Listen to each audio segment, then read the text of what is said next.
Hi, Janet. Nice to see you. So we will begin, as we always do, with a short meditation. So please relax in your seat and close your eyes and take in a deep breath through the nose and hold. And exhale through the mouth and hold. And again, inhale through the nose and hold. And exhale through the mouth and hold. And as you go at your own pace of inhaling and exhaling, if thoughts should come into your head, just observe them and let them go. Like watching a car drive past on the road. Now is not the time for solving problems. Right now, all you need to do is inhale through the nose and hold, and exhale through the mouth and hold. And on your next inhale, say to yourself, Shema. And on the exhale, listen. Shema, listen. In Shema, we're listening deeply, without judgment, without offering advice. In Shema, we're listening with an open heart. Shema, listen.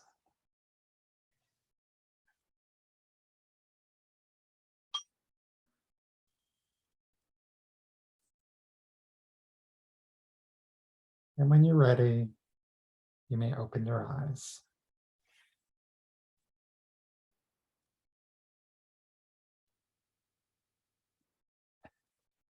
Hi, Marianne, welcome.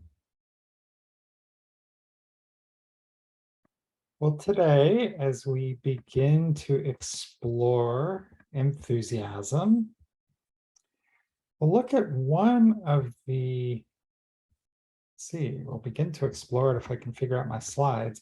We'll begin to look at one of the possible mantras for this soul trait, which is run to do good. And this is, we'll read about Abraham a little bit later, but Abraham, our patriarch, is really credited with, being the paragon of enthusiasm. He gets visitors, he runs over here, he runs over there. He's recovering from surgery. He's still putting a lot of energy into doing things. So I love this run to do good, and I have my own experience. One of the first times that I was practicing enthusiasm, I was at a Torah study at my synagogue, and it's a pretty big crowd. And it's one of these things where a microphone gets passed around, and somebody needed a microphone, and I happened to have one, and I was standing on the aisle, and he was kind of in the front row of this section of seats. So I kind of jogged quickly over to him with the microphone, because I was thinking, okay, run to do good. So, I decided to take that literally. But I'm wondering, I'd love to hear from you. What does this mean to you, this idea of running to do good, and how might that show up in your life?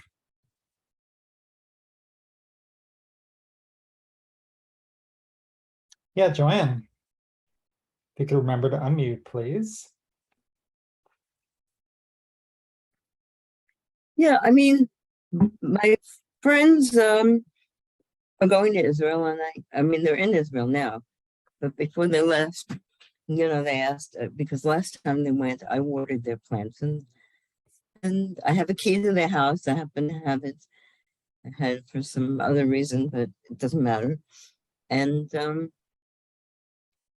so I said, okay, because I knew that I'm not starting chemo till next week, and I did today, and then I can do the day before chemo, and then if I don't feel so great after that, I think they'll be back by then. So, I think when an opportunity arises, instead of saying, somebody else will do it or whatever,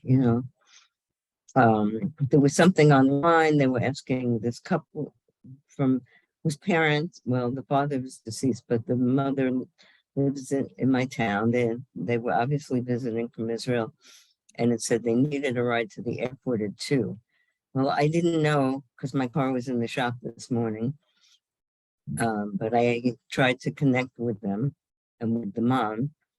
And then it turned out that my car was in the shop too late and nobody contacted me, but they did have another offer. But I think not to wait for somebody else who will do it. That's what it means to me. Yeah, thank you, John. If you're able to offer your help. Yeah, it's a nice mitzvah to do something like that. Thank you. Other thoughts? Lost my picture. I just had an experience. I responded a little too late to provide a mitzvah meal to somebody in need. So I should have leaped in, and I didn't. Well, there's a reason why we have these mantras, because it's very natural to hesitate sometimes, and they can sort of help us, remind us to get going. So I've been there. Paul or Carrie?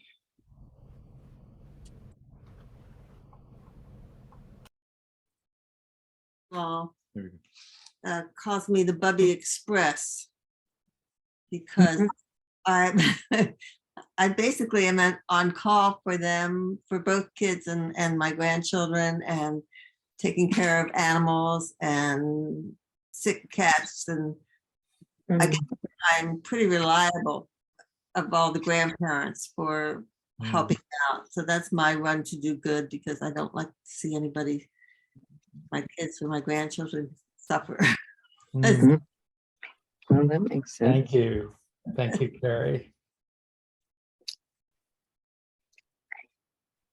Anyone else have any thoughts or observations about this, or ways that enthusiasm maybe has shown up in the last couple of weeks since we started to explore it? If not, that's okay, because we got lots to cover today. Yes, Nancy. Oh, I was just going to say, I haven't been here because my enthusiasm or run to do good has taken me away to help my kids move into their house. And so I'm good at organizing and detail and all that. So I'm the one who took it on myself. Well, I asked them if they wanted help, and they said, sure. So I'm the one who got the abatement company, who scheduled the electrician, the painters, the movers, Wow. And I'm good at it. But sometimes I think enthusiasm can cause a lot of stress. So I'm the one who always has the right ideas and the time, and will do anything and everything for somebody, even though it may drive me crazy and cause a lot of headache. Yeah, it's not always, and it's wonderful to help out your kids in the thorough way that you are, but it's interesting to consider. It's like all of these salt trace we don't necessarily want, or we definitely don't want as much as possible. So finding like the right sized amount is something good to think about. And that's only something that we can decide. Like for us, right amount, oh, it's so stressful, but I'll do it anyway, or this is a little too much. And so thank you, Nancy. So we have Yalda and then Karen.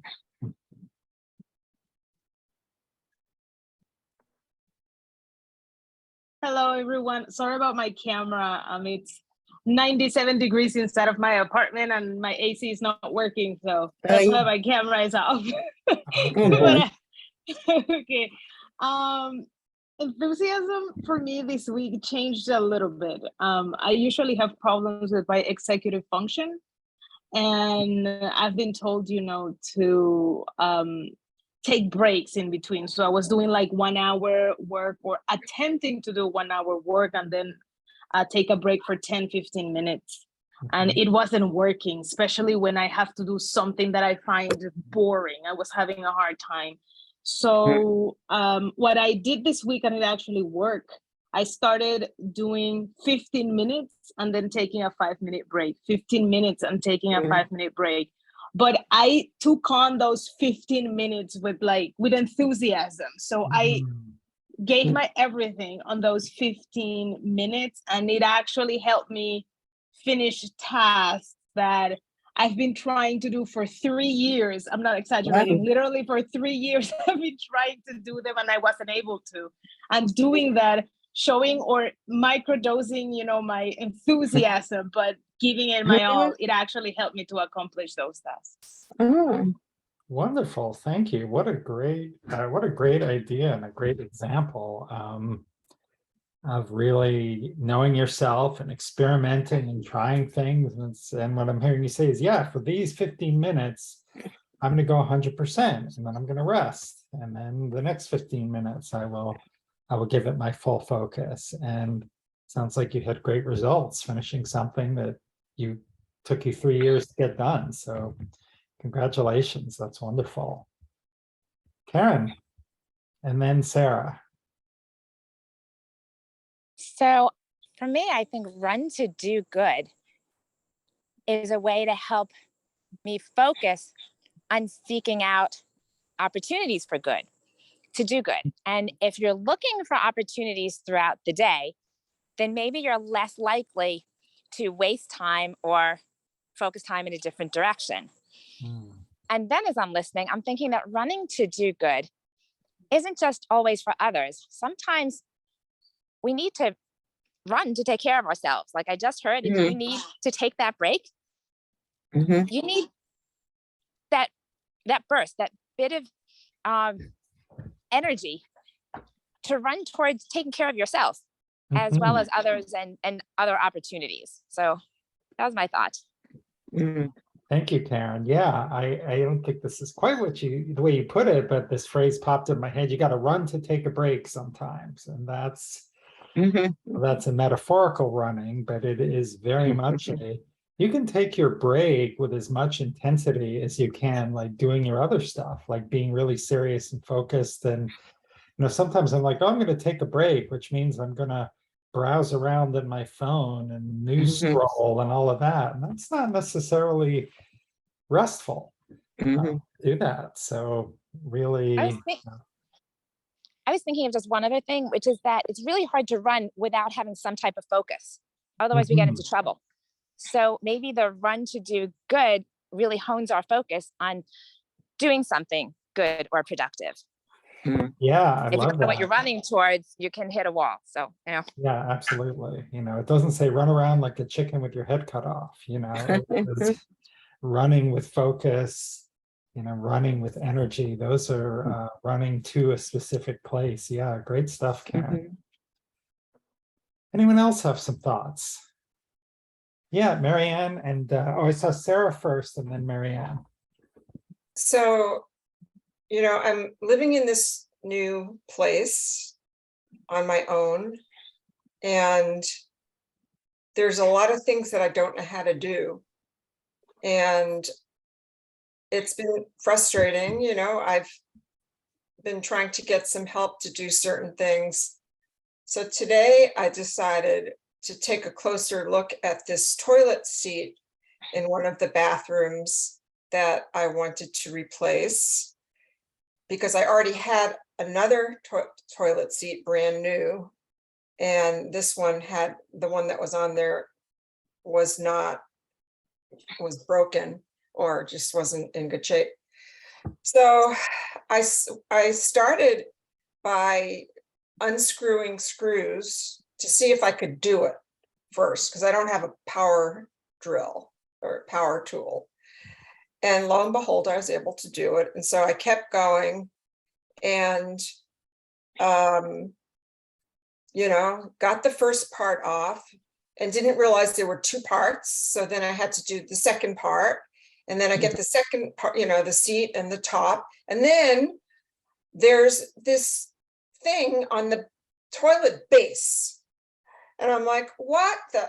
So I'm wrestling with these pieces that are like plastic or something. Mhm. Anyway, I finally got it all off and then used my Clorox wipe.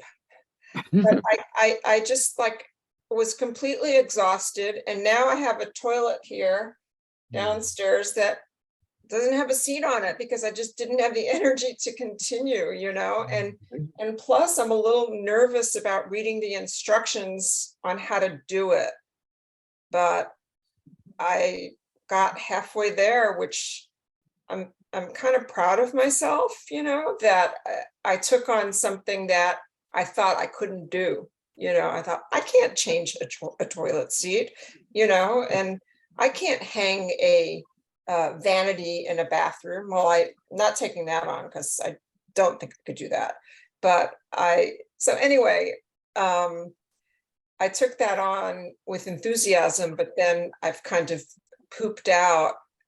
And I still, I tend to do too much and not pace myself as well as I should. I guess I need more rest and breaks. I'm a little frenetic. Hmm. So, Well, thank you for sharing that, Sarah. And it strikes me that, like, for those of us who've been doing Musar for a while, we're familiar with this idea that we sometimes will practice one soul trade to help us with another soul trade. And it sounded to me like you were talking about practicing order, where it's just like, I'm going to do one step at a time, and I'm going to do that to kind of help me take action and to do this. And so, these things are not in isolation. And so congratulations, you've gotten a good start on the task, and as long as you have another toilet you can use in the meantime, you will get to the second part when you get to it. Let's see. So now we have Marianne, and hi, Eliana. Thanks for joining.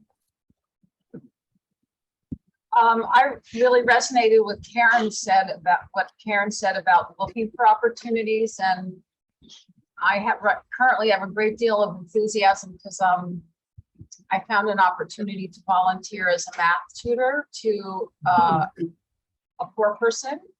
And so I do that professionally and get paid, but I also wanted to it didn't seem fair to me that only people who have money could get tutoring. So it took me a while to find this opportunity, but I'm very enthusiastic about it. So, and I saw that as what Karen was saying, I was looking for it.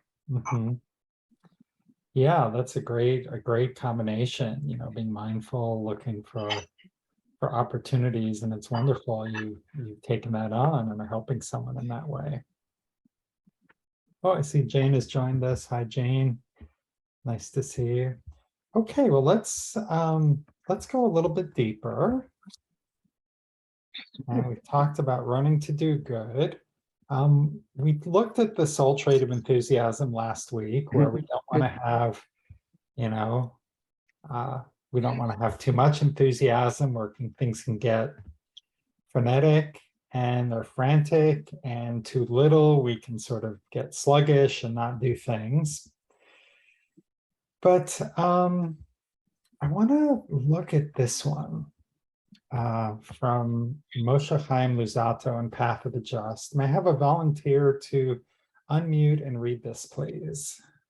Yeah, okay, thanks, Joanne. Those with alacrity fulfill mitzvahs promptly, for in the same way that the evil inclination works its influence and endeavors by subterfuge to lure man into the net of transgression, it also attempts to prevent him from fulfilling the mitzvahs and to take them away from him. Rabbi Moshe Chaim Luzzatto, The Path of the Just. Thank you. I'm going to stop the share, and I will also copy this into the chat.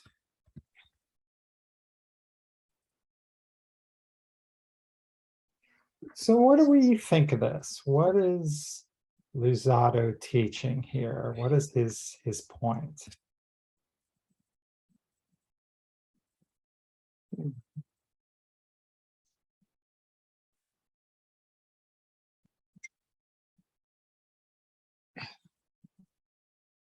So he's talking about the evil inclination, which, as a Mhm. reminder, we all have an evil inclination and a good inclination. And that's not like the sort of murderous type of evil. It's more like our selfish impulses, Mhm. you know, our out of control emotionality.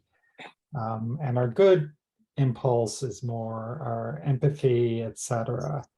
And Mhm. so this is, you know, a metaphor where, you know, our best self and our worst self, we might say. So what is it that he's talking about? The evil inclination seems to impact us in two different ways.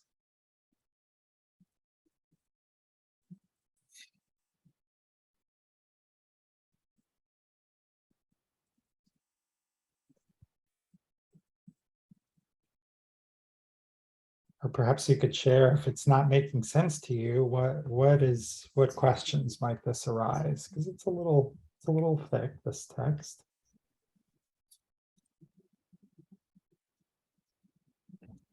I can say a thing, I think. Okay, thanks, Becca. So what's coming up for me is bipolar disorder, actually, which is something that I have. And that there's this balance that, like, I don't love the term evil inclination, so I'm just gonna put that out there. It's not something that I prefer to use. And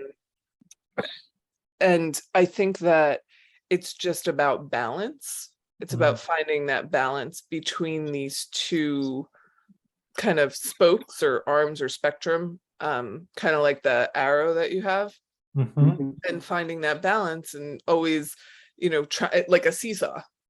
So that's what's kind of coming to my mind, and mitzvot being the balance that we're trying to achieve.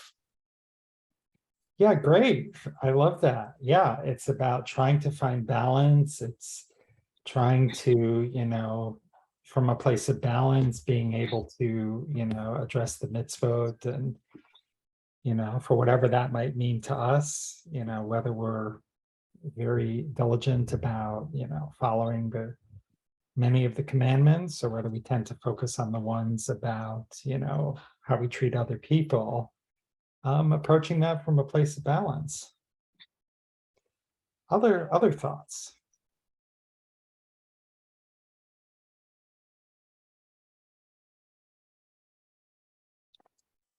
Yes, we have Yalda and then Karen.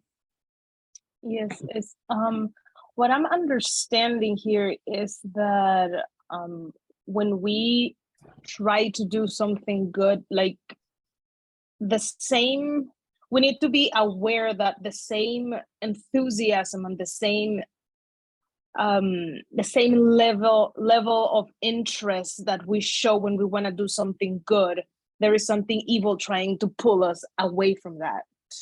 So that's why he's saying to be prompt, because if you are not prompt, if you don't do this promptly, what is pulling you away from it in the other direction, it's going to come at you faster. So it's kind of like a battle that we are fighting here between doing the right thing or doing the wrong thing. So if you don't go towards the good thing head on, then the what is calling here evil inclination, I guess, is going to say, you know what, I'm not going to waste my time. I'm just pulling you away from that into the other direction. Yeah, I love that you sort of zoned in on this idea of promptness. And again, it's evil inclination, we can think of it as a metaphor. And what you started to talk about was a rationalization. It's like, oh, I can help someone, you know, I could give somebody a ride, like the thing Joanne was doing. And then, you know, it's like, well, you know, I'm sure somebody else will be able to give them a ride, or, oh, geez, I don't really know these people, and all these sorts of things, which, you know, I would call those kind of thoughts from the evil inclination or from the selfish impulse. And again, it's not, you know, so it's and I kind of agree with Becca, it's not a great term because evil has so much like baggage for us. It's really, you know, really bad stuff. So, Karen. I think I'm on the same page as y'all, but maybe in different words. When we are not busy looking to do good or doing good.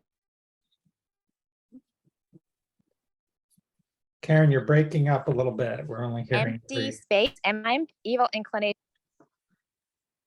Okay, I pretty much agree with Yalda. I think I'm on the same page about if we're doing good or we're looking to do good, then there's not room for the evil inclination to slip in. But if we're not focused on looking for the good and doing good in those downtimes, we may not yield to the evil inclination, but there's that empty space and opportunity for that to slip in. Yeah, that is, I love that interpretation. Thank you. Eliana.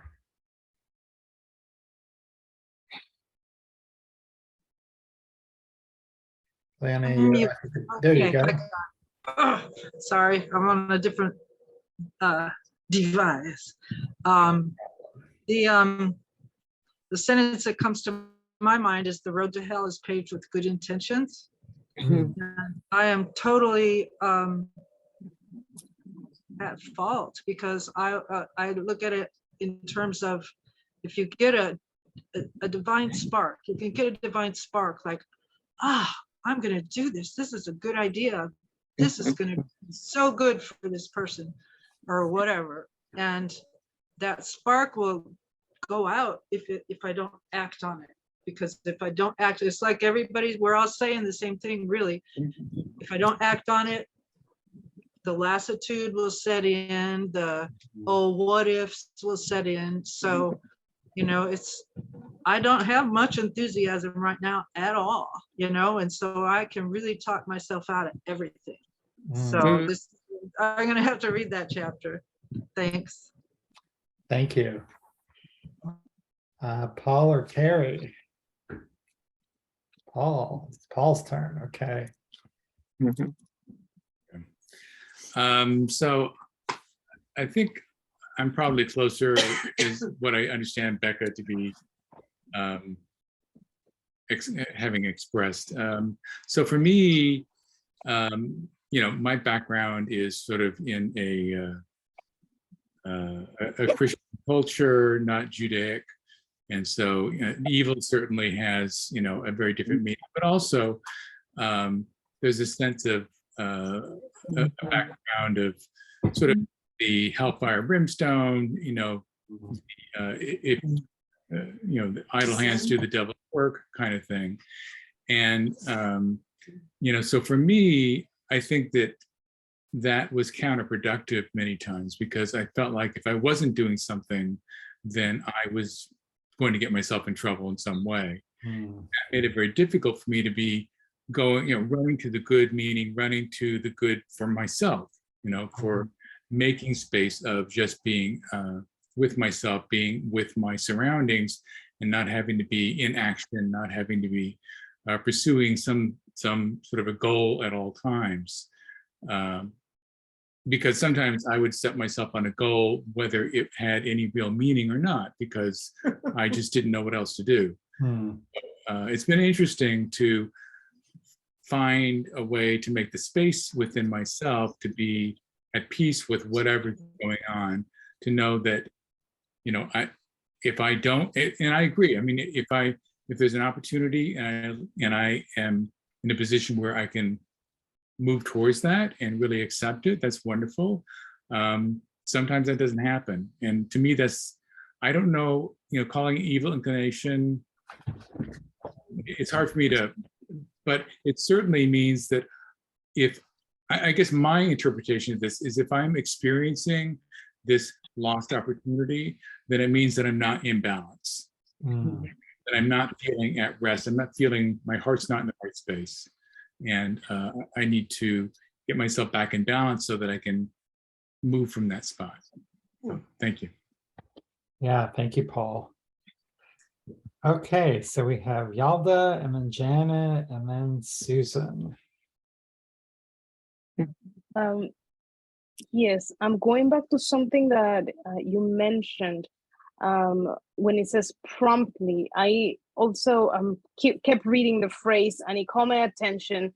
The very last part that says it also attempts to prevent him from fulfilling these mitzvot, to take them away from him. I don't know if it has happened to you, but it happened to me in different situations. But I remember this particular time I was coming out of the supermarket and I see this person carrying a lot of groceries. And my first thought, since I had my backpack and I wasn't carrying anything, instantly my first thought was, let me help this person. And at the same time, like microseconds, I can get so many excuses why not to do it at the same time. And I stopped myself. And by the time I decided to do it, the person was gone. And I think that's something that the rabbi is trying to say here. Like, if you don't do it promptly, the opportunity is going to go away. And that you would be surprised how many times and how quickly those opportunities go away. As quickly as they come, they go away that quickly as well.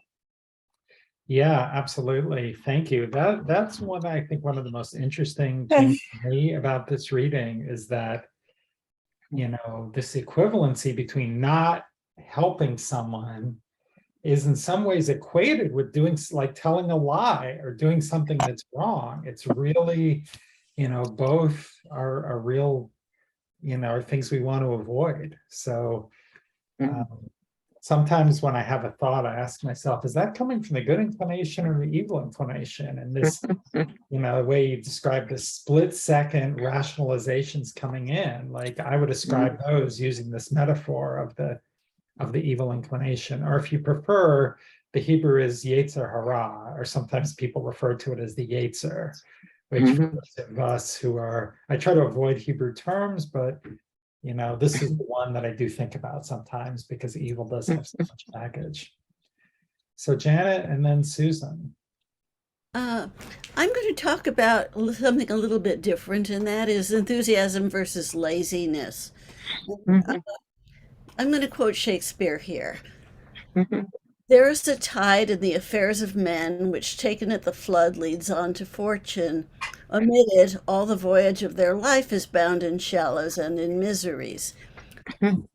Wonderful when you have the drive, when you have the enthusiasm, and you can just float on it. It is really difficult when it isn't there. And right now I am forcing myself, it is slow, to get to work on a novel that I began in the 1980s, writing, not reading. And I'm having to just pat myself on the back for, okay, you've written 2 pages. Okay, you've written another 1,000 words. You know, it's sometimes it's you are floating on the tide, and other times you have to force yourself to grab that rope, however I lead you, and it's difficult. It is. Thank you, Janet. Thank you for sharing that. I think that describes things very well. Okay, Susan. Yeah, I experienced 2 different things that seem to, you know,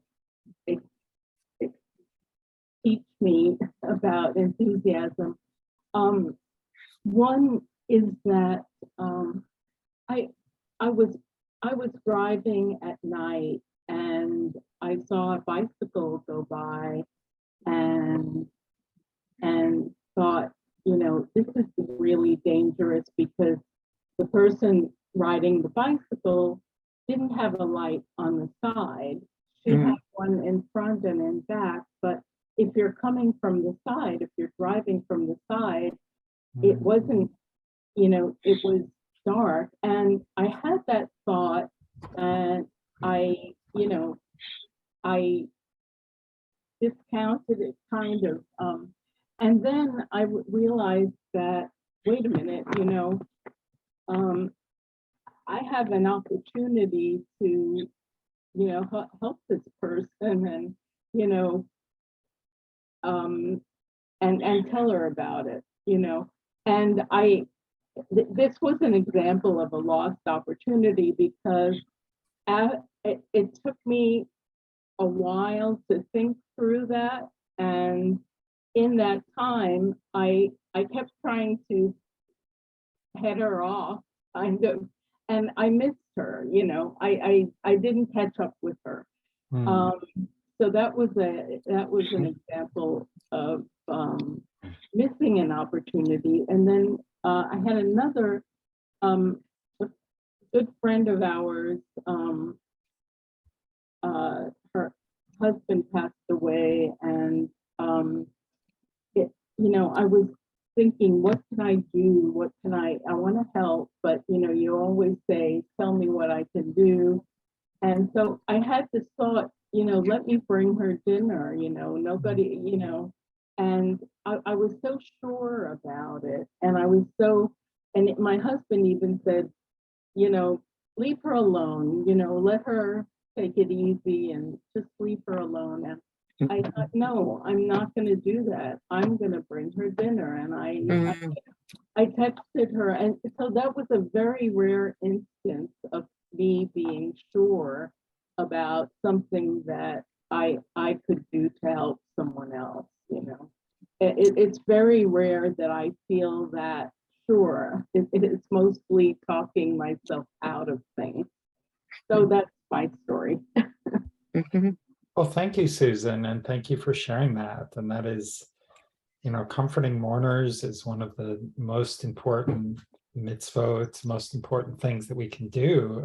That's the Jewish community teaches. So bring someone dinner, that's wonderful. And it is, sticking with it. There's a certain, an old math teacher said, sometimes you need stick-to-itiveness in order to get through a tough math problem or a tough writing stretch that Janet's talking about, or people in our lives saying, oh, don't bother, don't do that, or the internal voice saying, oh, don't bother, So, enthusiasm helps us kind of keep going and staying the course, which is great.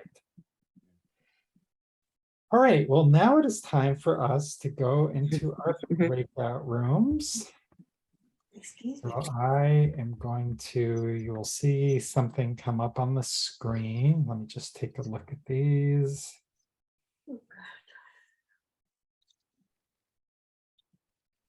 Okay, great. So let me, before I open the rooms, let me share what we're going to talk about. And this is something we've done previously together. And it's to do an enthusiasm inventory. So what this means is a lot, a number of us have shared about when we've had energy, when we haven't had energy. So in an enthusiasm inventory, it's kind of think about what brings you energy or what drains your energy. So you should see something on the screen offering you a chance to join a breakout room. So please click on those and we'll have like 6-7 minutes to share.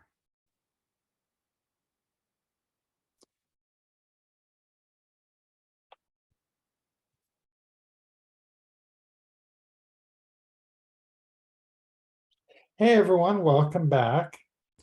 So how did that go? How was your enthusiasm inventory? I see a lot of thumbs up. That's good. Would anyone care to share? Jane, okay.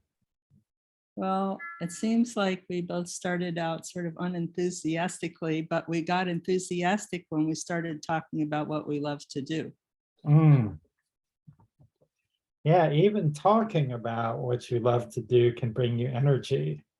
Yeah, so Great reminder. we Thank sort you. of built up our enthusiasm. Yeah, excellent. Martin. Yeah, one of the things we talked about in our little group was if we're creating beauty, that it's very easy to be enthusiastic about an opportunity to create beauty. So, And then what was de-enthusiasm was administrative work that goes along with the creative act. Hmm. Right. So being creative brings energy, the sort of administrative work, not so much. That can be energy draining. Yeah. Excellent. Yes, Joanne. Joanne, if you could remember to unmute. Joanne, you could unmute. Thank you. Sorry. We There we talked go. about negative people and how draining that is. Hmm. Even when you're trying to encourage them, you know, if they're really good at being negative, they can find more ways of bringing you down along with them. And so I try to keep a distance, but it's, you know, my family members were pretty negative, so that one didn't work out so well. Hmm. Yeah, It's hard. that's hard. That is really hard when we're Mhm. dealing with negative people, and sometimes there are people that are in our lives, and they're just, you know, yeah, absolutely. Okay, Karen.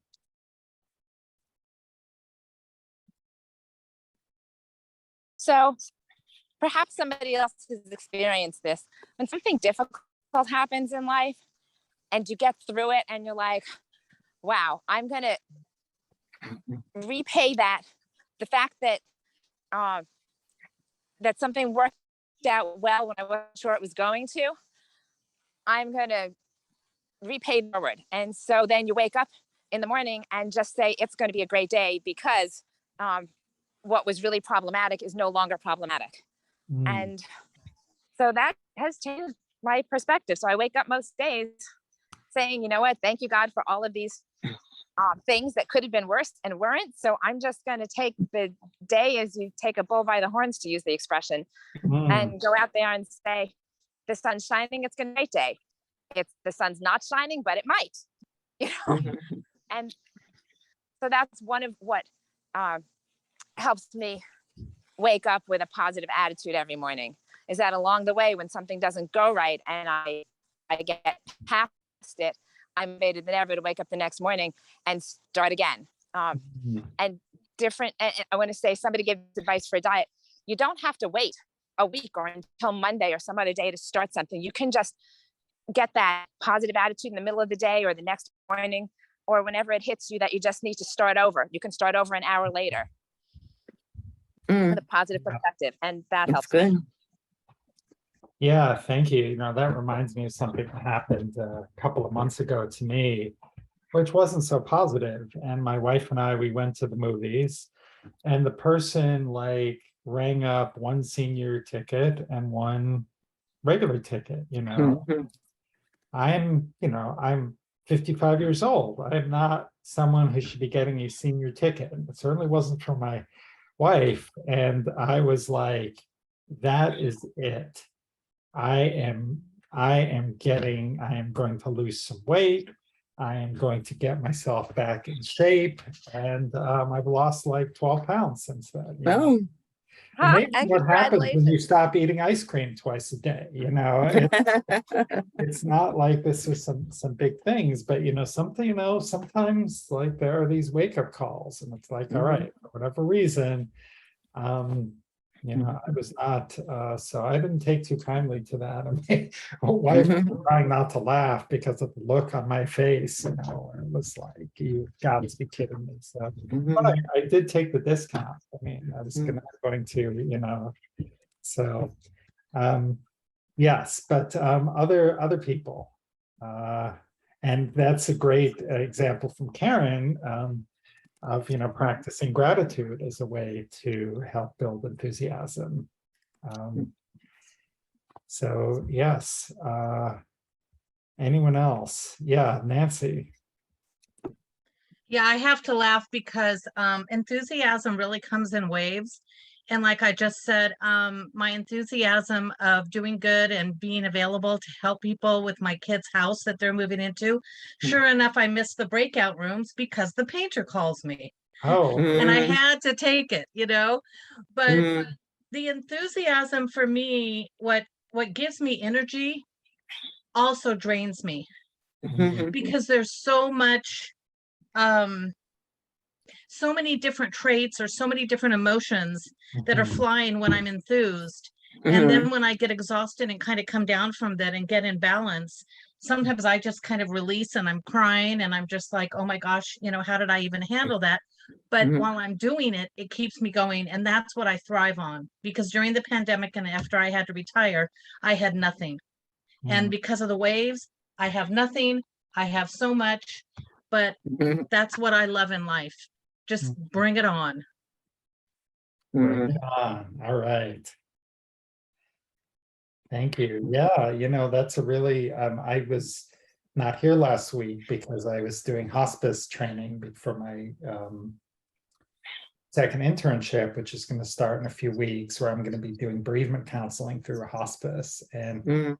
over and over again, like every single person who talked would then talk about what they did for self-care, because this work is very It's very like draining. nourishing, and it's means a lot to be there for other people, and it's very draining at the same time. So, you know, finding like the self-care to kind of go with this to replenish our energy, or you know, the energy, the body knows how to replenish its own energy if we give it a chance to. So that's an important piece of the puzzle. Paul. Yeah, so this is something I didn't bring up in our breakout room, but after sort of, I guess, marinating in the concept and the ideas, I finally remember that recently, so the work that I'm doing is very technical, but also very creative at this point. And so I end up having ideas at the oddest of moments. And I found that a way that I found that if I just wake up in the middle of the night and I have an idea, that if I tell myself, oh no, yeah, I'll remember in the morning, that never happens. So, and that can be very deflating, you know, it's like, oh, yeah, right. So even though in the moment it feels like, oh, do I really have to get up and write this thing down? I will do that, because by capturing even just the smallest amount, then that does energize me. It's like a flywheel. You sort of give the flywheel a push every time it goes around, and after a while, you build up that speed, and it's a self-regenerating kind of a process. And when I was I had a long drive a couple weekends ago, going up to Vermont, New Hampshire, and I was I had my headset on while I was driving, and I would get an idea, and I would turn off the music and open up Apple Notes and just, you know, speak it all out. And so it was out of my brain, but I felt really good that it was still there, and it kept my brain, it didn't stop it up. So that was an interesting part about running towards something with enthusiasm. And for me, that had nothing to do with the evil, whatever it was. Yeah, it was just taking advantage. Thank you. Thank you, Paul. I saw in the chat that Becca wrote that she has a whiteboard for that very reason, because and I've had that experience too, where it's like the idea, if we don't deal with it with alacrity and capture it, it is gone. Well, we were getting to the end of our time here, and I had a couple of really good readings, which we didn't get a chance to get to today. And so if it's okay with everyone, I'd like to roll over for a third week time to continue. And I know Becca also wrote that she didn't have enough time to do a thorough enthusiasm inventory. So if any of you want a little homework and want to kind of do your enthusiasm inventory this week, and then we can sort of open with that next week, and you can sort of have a little time to think about it, like what brings you energy, what drains you energy, or you could, you know, share something else. But I think it's a really it's worth spending a few minutes and taking the time to do that. Okay, so now let us take this time to close as we began, with a short meditation. So please, everyone, close your eyes and take in a deep breath through the nose and hold. Exhale through the mouth and hold. And I'd like you all to bring to mind something that brings you energy. Something that you're excited to do. It gets you up, it gets you going. Just visualize yourself doing that thing.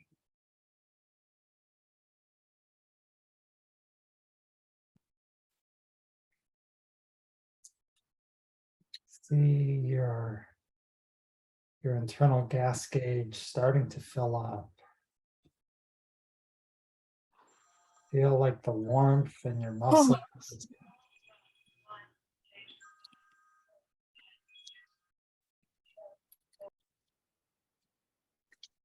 Now see yourself taking that energy and helping it carry you forward to something which you need to do, but maybe is not energizing. Allow that reservoir to carry you through and to do that task with 100% focus. Because by focusing on it, you can check the box and get it done.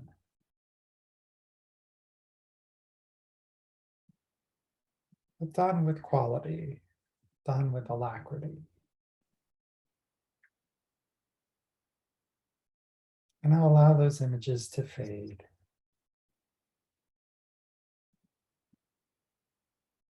And just rest into your breath.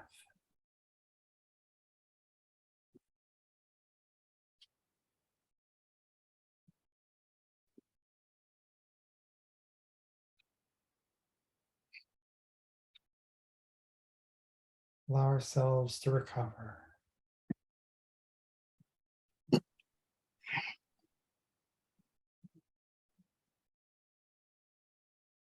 And be ready with calmness for whatever may come next.